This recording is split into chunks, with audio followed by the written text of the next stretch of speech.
is the West helping the democracy in Ukraine or is destroying the democracy in Ukraine? At the same time, we're witnessing that there are a lot of weapons on the part of Russians. They're moving these weapons to the northern part of Ukraine at the border of Sumy region. And how do you see these activities on the part of Russia? I think we have only very poor understanding of what's going on in Ukraine, by the way. First of all, of course we are hearing every day about the advance of the Russian forces in the area of Kharkov, Avdiivka, and so on. And no question, the Russians are advancing. But we have to understand that the purpose and let's say, the objective of the Russians is not to take territory, is to destroy the military potential of Ukraine. That's the objective. They don't, if they can take territory by destroying forces, they will do that. But the main purpose is not to take territory, is to destroy forces. So the more forces you bring on the battlefield, the better for the Russians, because that's the objective. That's what the Westerners have not understood at all. By pushing the Ukrainian to fight, they are just feeding the objectives, the fulfillment of the objectives for the Russians. That's all. So, but that's the tip of the iceberg, if you want, because I mentioned also in my book of the Art of War of Russia, this something that nobody talks about, but there is a very, please show your book while you're talking about your book to our audience. Sorry, that's this one, The Russian Art of War. And in that book, I explain the way the Russians fight the war in Ukraine. But so there is one thing, one aspect is, of course, what is done by the Russian forces and command and the general staff and all that, all these people we know, Gerasimov and blah, blah, blah, all these guys. But there is an aspect that we totally ignore, we don't want to see, because that would contradict the narrative that we have. It's that there is a very strong resistance within Ukraine, a pro-Russian resistance within Ukraine, which is probably supported by some Spetsnaz, or the Spetsnaz is the these are the Russian special forces. And probably there are special forces involved in that to organize resistance networks within Ukraine.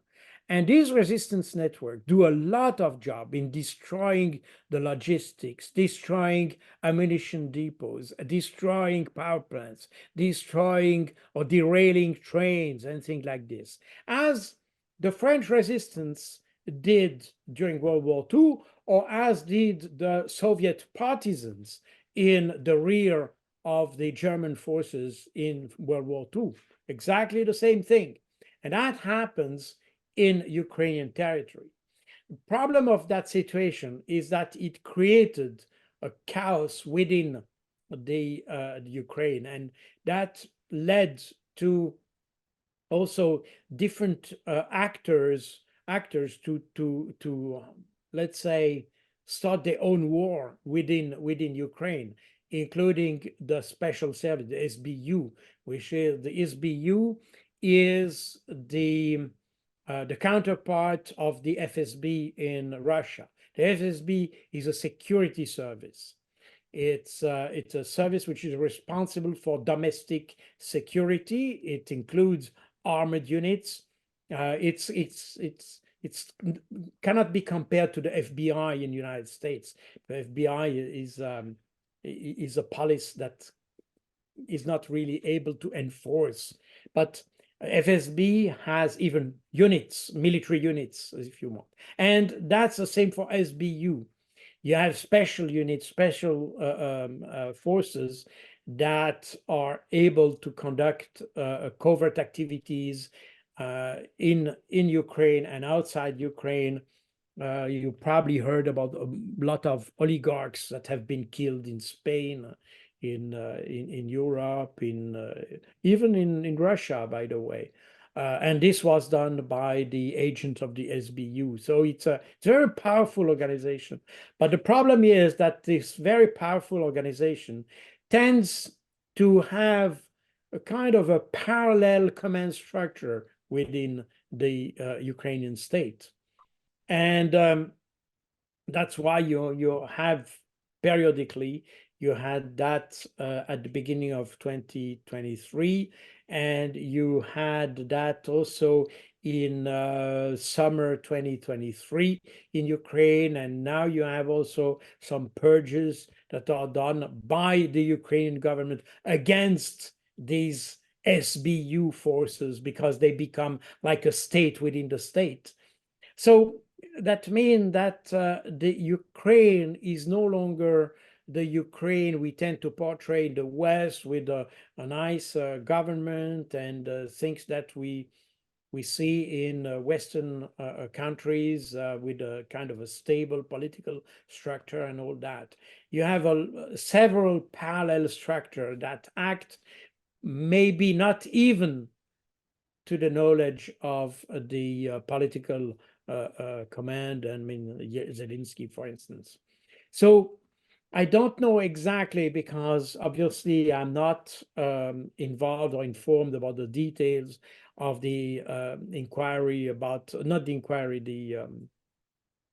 yes, the work of the commission that is making this inquiry about the Caucasus incident, not accident, the bombing attack. Excuse me. So I don't know the details, but we know that, I mean, apparently, according to the Russians, Ukraine is involved. I mean, there are Ukrainians involved in that attack. The problem is probably to define who in the state structure is responsible for that, who decided of the operation, with the help of whom. And remember that the Russian government made and informed the government of UK and France that they have an inquiry against the covert activities of those two countries within, and the US also within Russia. So there may be others, Poland, I don't know, I have no idea. But it might be that this Crocus operation was masterminded by somebody in Ukraine or even outside Ukraine with the help of Ukrainians. But there is a clear involvement of Ukraine, but maybe not Zelensky himself. And that shows the complexity of what is going on today in Ukraine. And that explains also why the Russians consider that Zelensky is not necessarily legitimate. For instance, if we talk about negotiations and things like this, Vladimir Putin just said in a press conference, I think in Belarus, he questions the legitimacy of Zelensky because we don't know exactly who is ruling Ukraine, in fact. There are probably other parallel forces that are acting within Ukraine.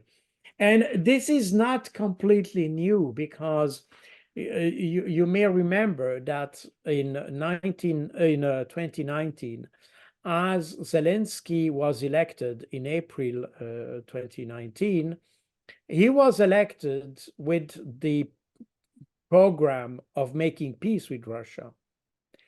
But in May 2019, Dmitry Yarosh, who at the time was the leader of the extreme right-wing, ultra right-wing party, the Pravi sector. This is the right sector in Ukrainian. And this guy said in the media, officially, openly, he said, if Zelensky applies this program, we'll kill him. So meaning that already at the very beginning, as soon as Zelensky took power, he had already forces, parallel forces, that made every effort so that he would not make his program of making peace with Russia. Today, Dmitry Yarosh is the head of the Ukrainian Volunteer Army, which is an army that operates in Ukraine, but it's an army which is not subordinated to the Ministry of Defense. It's totally independent from the Ministry of Defense, totally independent from the Ministry of Interior. It's not in the National Guard or something like that. It's a totally independent army that operates within Ukraine, and according to some reports, there's in particular an army that kills all those who want to desert, for instance, all those who want to defect to the Russians. These guys are behind them and kill them. So, you know, we are talking about something much more complex, and probably as this conflict ends, and I hope it will end, but I don't know when, but if it ends, probably we will start to know what happened during these months or years of the war. And probably the picture that will emerge, a picture of Ukraine, will probably not be the most, let's say, clear and clean image that we might, or some might expect. Probably we will see an obscure side of the Ukrainian leadership at large, not necessarily Zelensky himself, but his entourage and the way the country was led to the war. So I think we are witnessing something which is quite odd, and to some extent a situation which is not very different from what we discussed about Israel, because more and more you have Ukrainian soldiers, they are not willing to go fighting. The number of people who defect or surrender is just enormous because people don't want to fight, period. And this is a situation, this is exactly the same situation that we are witnessing in Gaza. So, and interestingly, we see on both sides, the West is supporting the side that doesn't want to fight. That's some question that's something to think about. But on both cases, we're supporting the side that doesn't want to fight. That's why you have this forced recruitment and all that, and you have all these images of the countryside, especially. You have streets in the villages or the small towns that are totally empty because everybody hides, doesn't want to be recruited. And that's not new. I mean, we had reports of this already last year, in fact. So we are seeing something, to some extent, it's tragic for these countries, because we know they know that they are fighting the right war, the wrong war. Sorry, they are fighting the wrong war, and they should have stopped this war, as the Russians were ready to discuss and to negotiate in March 2022. But the West didn't want this. They forced the Ukrainians to continue fighting against the Russians. And now we are, and what I said, I think already said that on your channel. I think the only result of that Western strategy, if you want, is that it will lead to the Ukrainian destruction. Because, you know, if you put the shoes of the Russians, you put yourself in the Russian mind. They are fighting an enemy this enemy is willing to stop, but the West is feeding this combatant with weapons, forcing them to fight and so on. So you know that nobody wants to negotiate, and the upcoming so-called peace conference in Switzerland is just an additional proof that nobody wants to talk to the Russians. They don't want a solution. They want a Russian capitulation, which is just absurd. So if you put yourself in the mind of a Russian, they say, well, the only way to solve the conflict is to remove Ukraine, because if you keep, as long as Ukraine exists, the West will provide weapons and make this Ukraine fighting against us. So if we want to stop the war, we have to stop the mere existence of that country. You know, that's the logical consequence of the way the West is pressing Ukraine to fight. And this is just incredible that the West has not understood that there is a point that where you have to understand that you are not able to defeat Russia. And I don't know if it was on this channel, but in any case, you know, a couple of days ago, Lloyd Austin, the Secretary of Defense, the US Secretary of Defense, was audited by the Armed Force Committee of the Senate. And one of the senators asked Lloyd Austin, how do you find victory for Ukraine? I mean, how do you find victory? And he was not able to answer that question, because himself, as Secretary of Defense and involved in the support to Ukraine and the advisory, all this advice that was provided to you, they are not able to define what victory could be for Ukraine. So if you don't know how you figure out a victory or even an objective for Ukraine, how can you win? There's no way you can win. This is an admission that you are failing, not being able to define victory. He didn't even try to define an absurd objective. He was not able to define one objective. So this guy has already lost. This guy has already lost, and that's exactly what's happening. So we are pressing Ukraine in a fight that nobody knows how it will end. Meaning that from the Russian side, the logical conclusion based on that is that we have to make Ukraine disappear. It doesn't mean that Ukraine must be totally destroyed, but it means that Ukraine must no longer be a functional state or something that is different from what we understand under a state as it was with Ukraine. So that's the risk of pushing a country into a conflict without having any objective. And I fear that we are in that kind of dynamics, which is, in my view, totally absurd. And only the Ukrainians will pay the price for this. Yeah. History will judge. We talk about the summit in Switzerland in June. We know that Lula, the president of Brazil, said he's not going to be there, and the head of South Africa as well.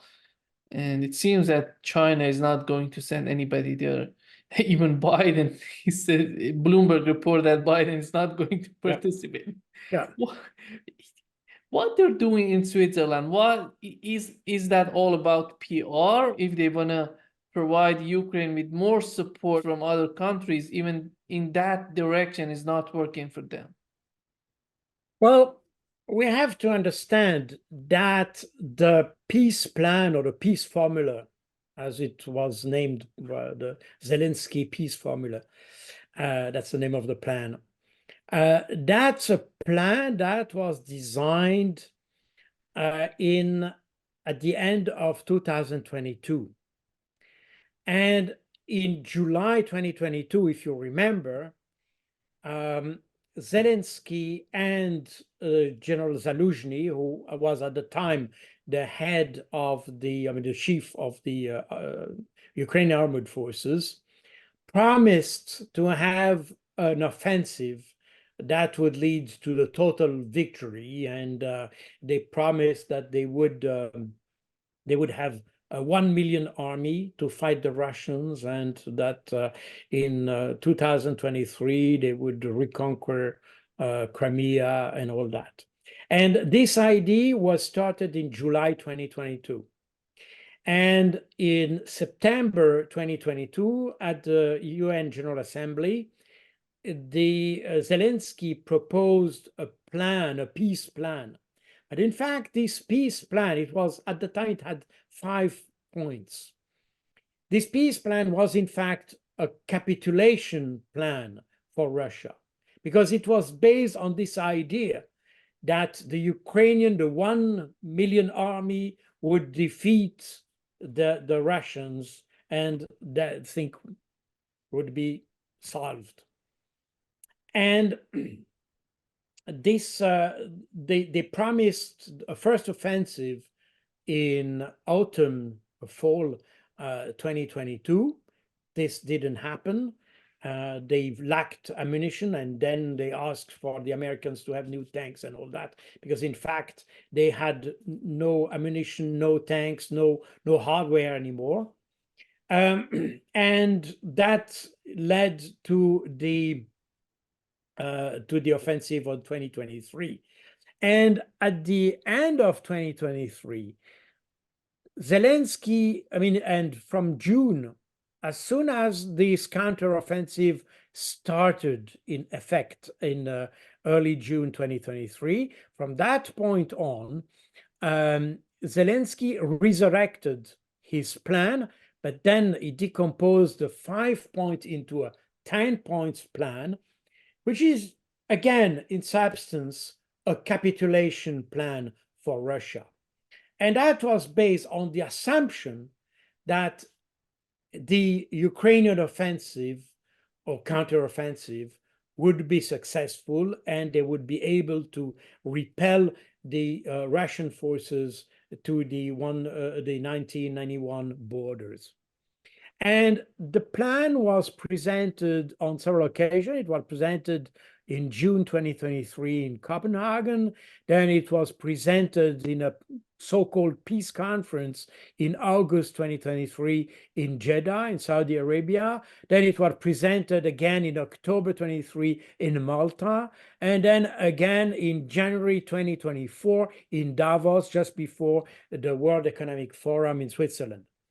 And each time it was based on the assumption that, on each occasion, the Russians were never invited, because, of course, it was a plan for the Russian capitulation. No, it's not a peace plan, it's a capitulation plan. Now, in early this year, as I said, the 10-point plan was presented just before the Davos meeting for the World Economic Forum, and it didn't have much success, because only the countries interested by the World Economic Forum attended this conference. About 30 countries. I may be wrong, but I think it was around 30 countries attended this so-called peace conference. And then Zelensky asked the Swiss Minister of Foreign Affairs to organize another conference, but a larger conference involving not just the attendees of the World Economic Forum, but the whole international community. So the Swiss Ministry of Foreign Affairs took on its shoulder the organization of this conference. The Swiss invited 160 nations to attend this conference. Of course, they didn't invite the Russians again. So it's a peace conference without one party to the war, which is quite strange. I don't understand how the Swiss played this game, but anyway, that's the way it is. They invited 160 countries. At this stage, by the 15th of May, I don't know today, but as of the 15th of May, only 50 countries had responded and confirmed their presence to that conference. So that's roughly the number of countries that recognize the state of Israel, that don't recognize the state of Israel, if I can relate with what we discussed before. So again, you have roughly the NATO countries plus some other countries such as Australia, and you have all the same partners in crime, if you want. This is the same club. If it remains at 50 confirmed participants. So, and as you said, China doesn't want to. And by the way, there will be a BRICS summit at the same time. So a lot of countries, especially in the so-called global south, they will probably prefer to be at the BRICS conference than to be present in a peace conference that leads nowhere, because this conference is in fact doomed to fail. And in fact, what happens is that the Americans have understood that this conference will probably fail. And it's interesting. I don't know if this will be what will happen in effect, but I can show you here the 10 points of the Zelensky's formula, peace formula. I don't want to discuss each of these points, but interestingly enough, what is apparently planned to be addressed in Bergenstock in Switzerland in June is in fact only a portion of this point. Only 3 points will be discussed, and namely the radiation and nuclear safety, the food security and the free circulation of food in Black Sea and things like this, and the release of prisoner and deported persons and things like that. Because, and these are obviously the only points where you might have an agreement with the Russians, and the rest are dropped apparently. I don't know if it is actually what will happen, but apparently this is the situation as or the plan as it will be discussed in June. So we see that the West understands that this conference, this hugely advertised conference and all that, is doomed to fail, and they are trying to find an escape an escape route or escape ramp for this conference. So it's interesting because that underlines the lack of vision, the lack of strategy, the lack of understanding of the whereabouts of this conflict. The Western leadership at large, not just the Americans, but that applies to the Europeans and to the Swiss in that particular case. They are managing by wishful thinking.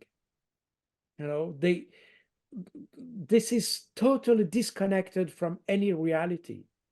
And this is quite strange that we see that behavior since the beginning. I mean, even before the beginning of this Russian military operation, but specifically and especially since February 2022, we are seeing this kind of behavior totally disconnected from reality.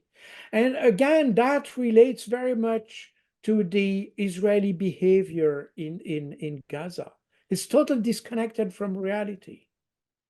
And we see that the way the West is addressing the Ukraine crisis is not only wrong, but it's backfiring against Europe itself, economically, and so on and so forth. As a result, we can seriously doubt the intellectual capacity and capability of our leaders. I mean, sincerely, they seems to have the IQ of a shoebox. This is just incredible. And the inability to anticipate problems, to understand or trying to understand how will the Russians or whoever behave. Zelensky, after having rebuffed the Chinese and all that, now he's asking the help of the Chinese because he hopes that the Chinese will have an influence over the Russians. And again, this is also wishful thinking. How come the West can have this idea that the Chinese can influence the Russians? We have seen that Janet Yellen, Antony Blinken, Emmanuel Macron tried to tell Xi Jinping that he should influence Putin on the way he conducts the war. And each time the Chinese have said, that's not our business. How come do the Western leadership come again and again with the same requests? They know it will not work. So it's just wishful thinking. It's totally disconnected from any reality. And that's exactly what is illustrated or even exemplified by this conference in Bürgenstock in June. But incidentally, it's also interesting that I think it was today or yesterday, the Swiss Minister of Defense, this is Mrs. Viola Amert, she's the Ministry of Defense.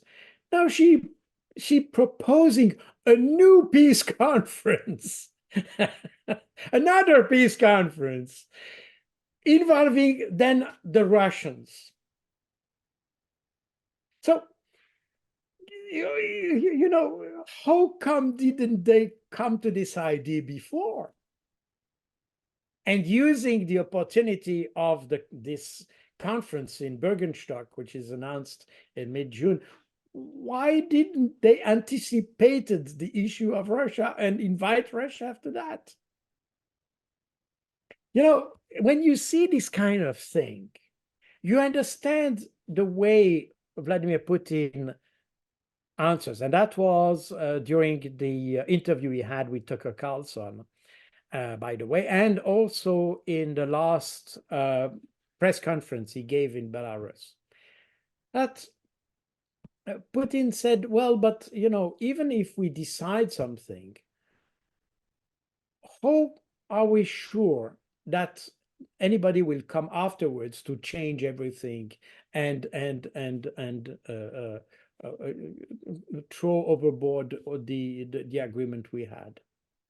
Because this is so erratic, this is so irrational, this is so a day-to-day management that if you're Russians, how can you have to hold the Western leadership as credible?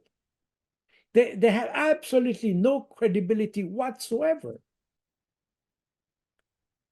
So you understand that, in fact, and that comes again to a conclusion I made in other program we had together. But the reality is that if you look at the pattern of the leadership in the world today, we'll see that the most rational leadership is in what we call the rest of the world.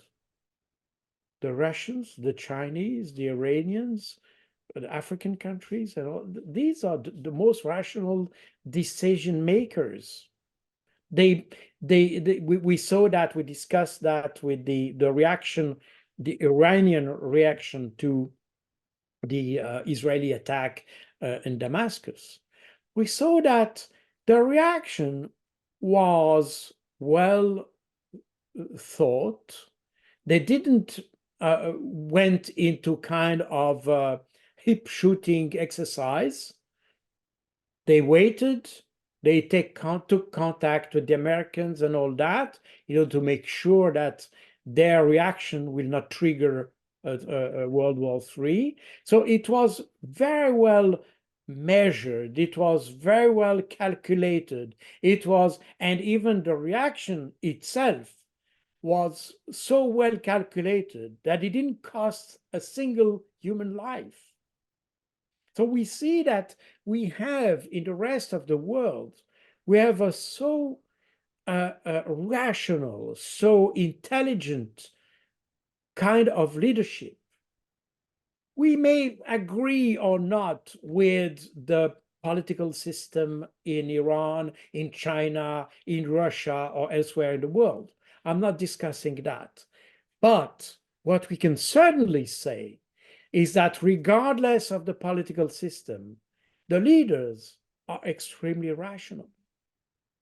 They are not irrational. They are not trigger-happy people.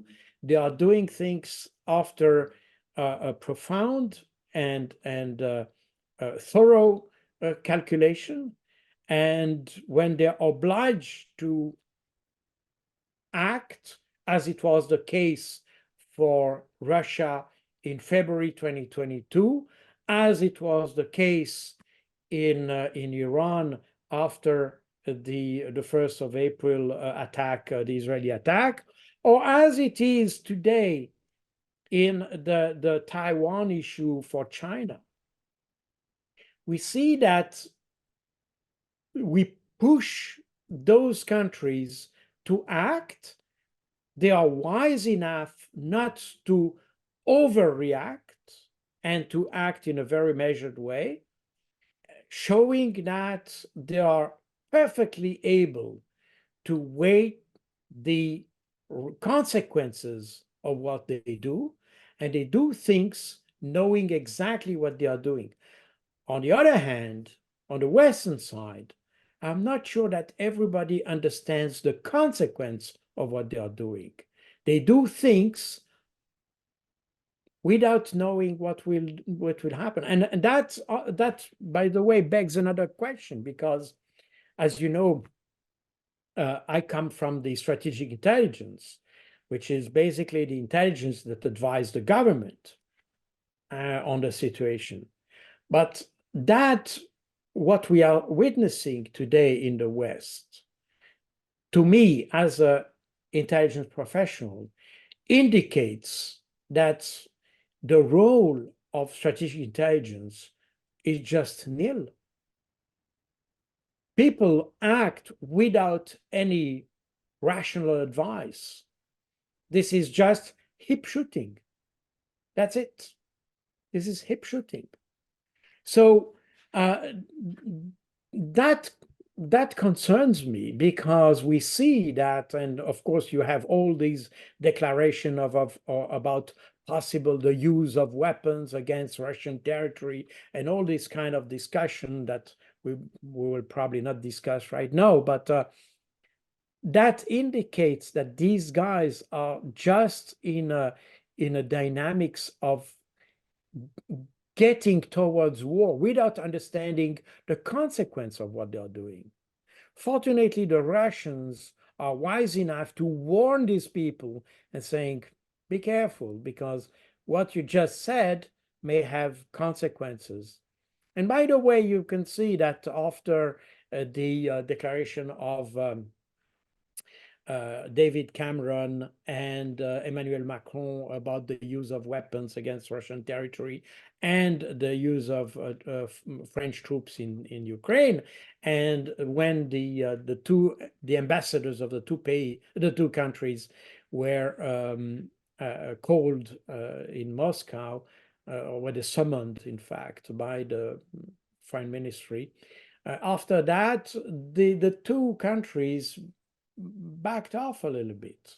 They say, well, no, that's not what we wanted to say. Meaning that what they say in a first place was in fact not thoroughly thought. That was again hip shooting. And after the Russians made them aware of the consequences, then they had to back off a little bit and say, well, no, that's not exactly what. And that illustrates perfectly the nature of the leadership and the nature of the decision making in the West. And I think that's very worrying.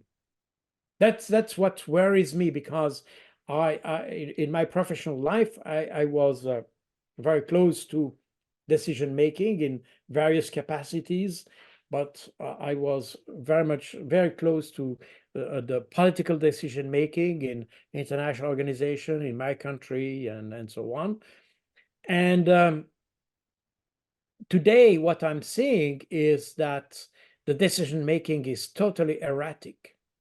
And that should be the biggest matter of concern for for analysts and commentators and all that. So that's my personal, let's say, very broad understanding of the issues you just mentioned.